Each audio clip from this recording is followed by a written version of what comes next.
Halo and welcome back teman-teman netizen atau warganet yang merupakan pecinta, penggemar, dan juga penggila olahraga sepak bola, khususnya sepak bola Indonesia.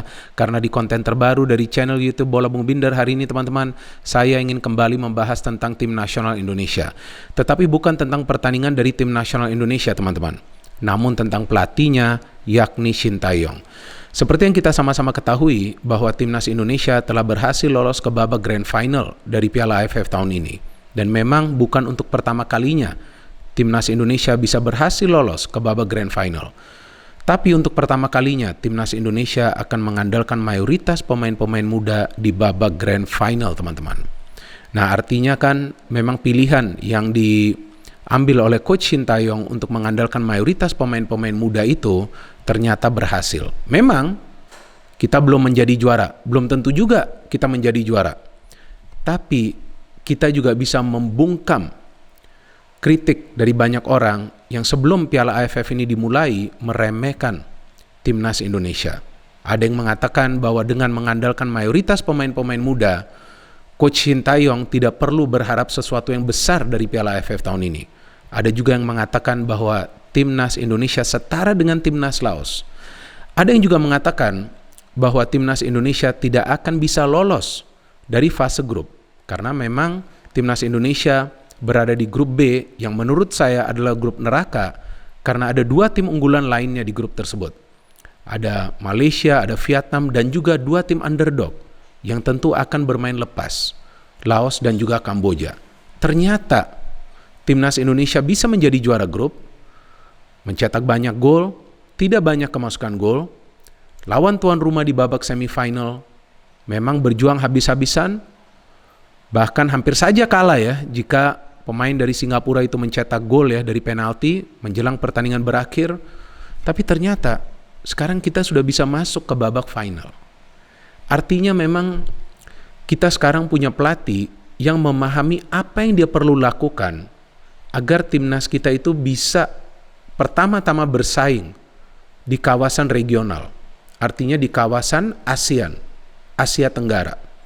Karena kan sekarang kita sudah bisa melihat bahwa permainan dari timnas kita mulai membaik.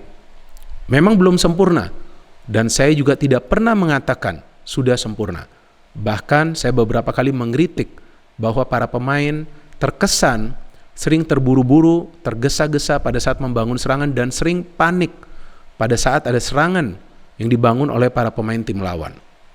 Dan juga beberapa kali melakukan kesalahan-kesalahan yang sebetulnya tidak perlu, apalagi pelanggaran-pelanggaran dekat kotak penalti yang sering memberikan keuntungan kepada para pemain tim lawan.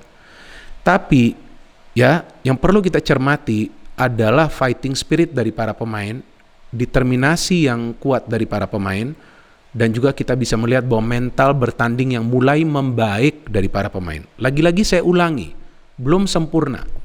Dan kita juga jangan berharap akan sempurna dalam waktu dekat. Karena saudara-saudaraku sebangsa setanah air, ini tim nasional yang baru.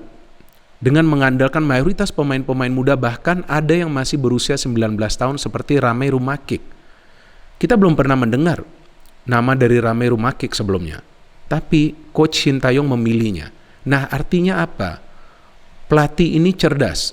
Dia tahu pemain mana yang perlu dia orbitkan ke tim nasional Indonesia. Dan Rame Rumakik itu bisa menjawab kepercayaan dari Coach Shin Tae-yong dengan juga mengikuti tentu instruksinya. Ya, di mana kita tahu bahwa Coach Shin Tae-yong tidak pernah duduk ya selama 90 menit atau bahkan di pertandingan lawan Singapura itu kan sampai 120 menit. Artinya terlihat pelatih ini sangat peduli dengan perkembangan dari tim nasional Indonesia senior, dan dia juga menunjukkan kepada para pemain bahwa jika mereka bekerja keras di atas lapangan, maka dia juga berpikir secara keras dari pinggir lapangan. Ya, kenapa saya mengatakan seperti itu? Karena dia juga sering melakukan pergantian pemain yang bisa mengubah jalannya pertandingan. Dalam beberapa pertandingan dia melakukan itu dan terlihat ada kontribusi dari para pemain yang masuk sebagai pemain pengganti.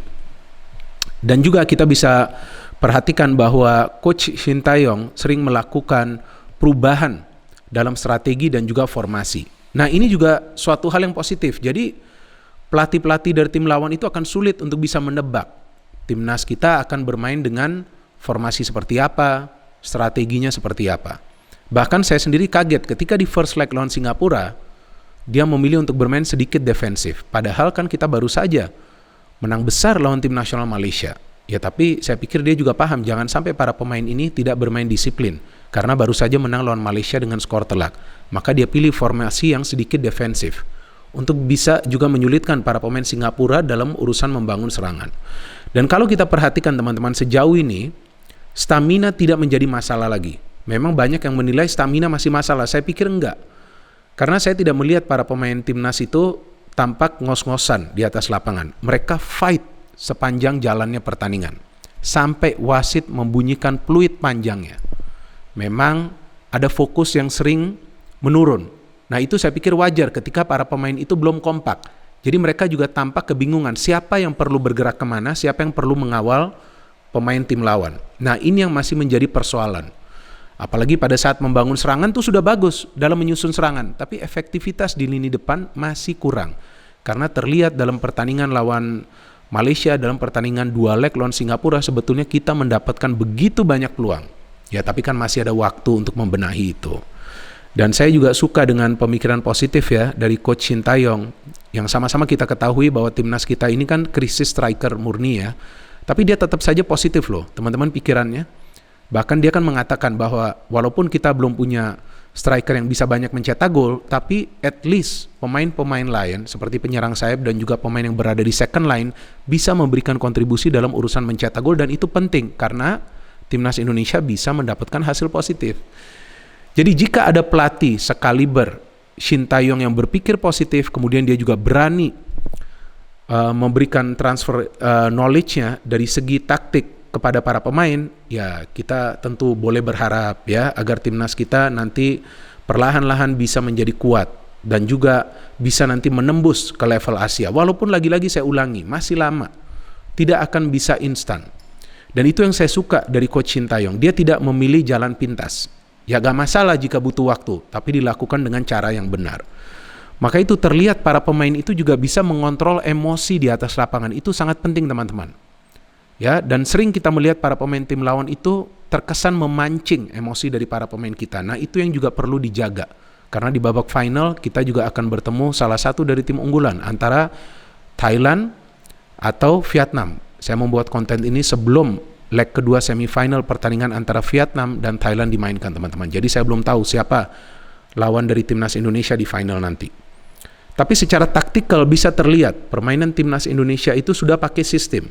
Dalam urusan membangun serangan tidak selalu memberikan direct pass, tapi juga membangun serangan dengan mengandalkan umpan-umpan pendek. Ada direct pass jika melihat ada celah di pertahanan tim lawan. Tapi yang masih menjadi salah satu persoalan kan adalah dari segi ketenangan para pemain.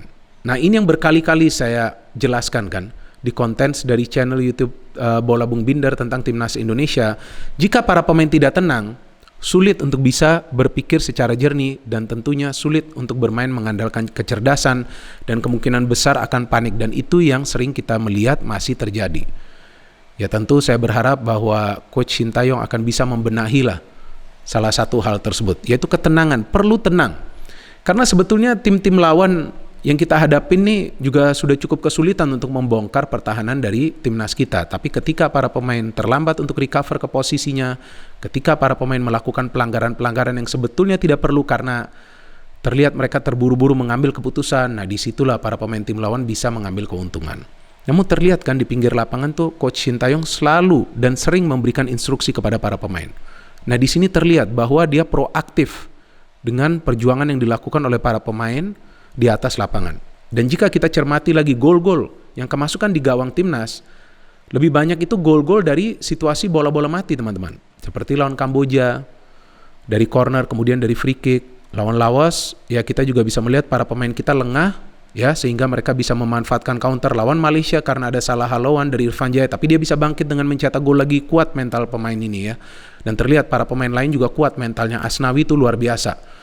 Dia adalah kapten tim dan juga tampak dia sebagai leader di atas lapangan. Gak pernah tampak lelah Asnawi. Sama juga dengan Arhan. Cuman ya Arhan sering terlambat recover kan ke posisinya. Yaitu adalah resiko lah dari bermain menyerang dan mengandalkan fullback untuk melakukan serangan. Rahmat Irianto permainannya juga mulai improve. Ya, dan ada 2 pemain yang usianya di atas 30 tahun ya. Victor memang tidak banyak bermain, tapi Fahrudin permainannya luar biasa. Nadio good goalkeeper ya kan, dia begitu tenang mengantisipasi penalti dari Singapura. Jadi perlahan-lahan mental juga sudah mulai membaik karena pelatih kita juga kuat. Kuat apanya? Kuat mentalnya juga. Lihat dong di pinggir lapangan, di mana dia perlu berargumentasi dengan pelatih tim lawan, dia argumentasi, dia debat. Tapi jika diperlukan, kalau enggak dia diam saja. Diam tapi dia mengamati permainan dari para pemain. Jadi ketika kita sudah mendapatkan pelatih kelas dunia seperti Shin Tae-yong, kita juga perlu bersabar. Biarkanlah dia bekerja. Biarkanlah dia membangun tim ini dari nol. Seperti yang dia lakukan sekarang. Dan dia sepertinya sudah tahu apa yang dia perlu lakukan. Karena dia juga mengambil beberapa pemain yang sebelumnya mampu menembus ke final dari SEA Games tahun 2019. Betul kan? Karena SEA Games itu kan timnas itu kan pakai pemain-pemain berusia di bawah 22 tahun ditambahkan 3 pemain senior. Kan ada beberapa pemain yang bermain juga di SEA Games 2019 yang lolos ke final tapi kalah lawan Vietnam. Seperti Witan, Egy, Rahmat Irianto, Nadio juga penjaga gawangnya, Evan Dimas juga bermain sebagai salah satu pemain senior kan. Nah, jadi dia sudah mempelajari nih teman-teman. Nah, apa yang dia perlu lakukan? Dia ambil juga pemain-pemain senior lain yang bisa mengikuti konsepnya seperti Ricky Kambuaya. Cuma ya salah satu hal yang utama yang perlu dibenahi adalah teknik. Teknik itu bukan saja dari segi passing, tapi juga dari segi shooting, dari segi recovery, ya, dari segi tackling, ya, dari segi marking. Nah ini saja ini faktor utama yang perlu dibenahi. Ya tentu kita berpikir positif dan berharap bahwa Coach Shin Tae-yong bisa melakukan perubahan itu. Walaupun lagi-lagi saya ulangi dan tegaskan, akan butuh waktu. Saya memang sering juga mengkritik timnas ya teman-teman, tapi saya juga perlu mengkritik secara bijak. Di mana saya tahu bahwa para pemain ini tidak bisa perform, saya perlu juga memberikan kritikan tersebut, tapi saya tidak pernah dan tidak akan pernah menghujat. Karena saya diajarkan oleh ibu saya bahwa saya perlu menghargai semua orang di hidup ini. Tidak peduli apa pekerjaan mereka, tidak peduli dari mana asal mereka, ya, tapi saya perlu menghargai semua orang di hidup ini. Maka itu saya menghargai para pemain dari timnas Indonesia yang bekerja keras di atas lapangan. Kalau memang mereka belum perfect, gak masalah. Yang penting terlihat determinasi mereka tuh kuat. Ya, kita juga perlu menghargai para pemain yang telah bermain habis-habisan di atas lapangan, siap mati. Ya, menang atau kalah itu adalah bagian dari permainan. Juara atau tidak adalah nomor yang kesekian. Yang penting para pemain ini fokus, ya kan, pantang menyerah, dan mereka memberikan segala-galanya untuk bangsa ini. Ya tentu sekarang terlihat sudah masuk ke final, kita perlu tetap merendah seperti yang saya selalu tegaskan. Kita merendah, kita jangan terlibat dalam euforia yang berkepanjangan. Kita respect kepada tim lawan yang kita kalahkan. Kita tidak perlu membuli, menghujat para pemain dari tim lawan kita. Kita respect, kita tunjukkan bahwa kita adalah bangsa yang besar, yang juga bisa maju dalam sepak bola. Tentu kita akan membutuhkan waktu. Dan lagi-lagi saya tegaskan kepada teman-teman, kita perlu kawal STY. Biarkanlah dia bekerja, jangan ganggu. Ya, jika memang tidak diperlukan. Ya, kalau memang ada kritikan wajar kita kritik, tapi kita kritik juga dengan bijak.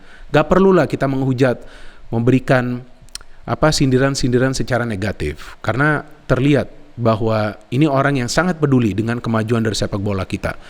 Ya, kita tunggu saja nanti pertandingan final, dan saya akan memberikan tentu sudah pasti preview dari pertandingan final tersebut. H-1 lah saya memberikan ya.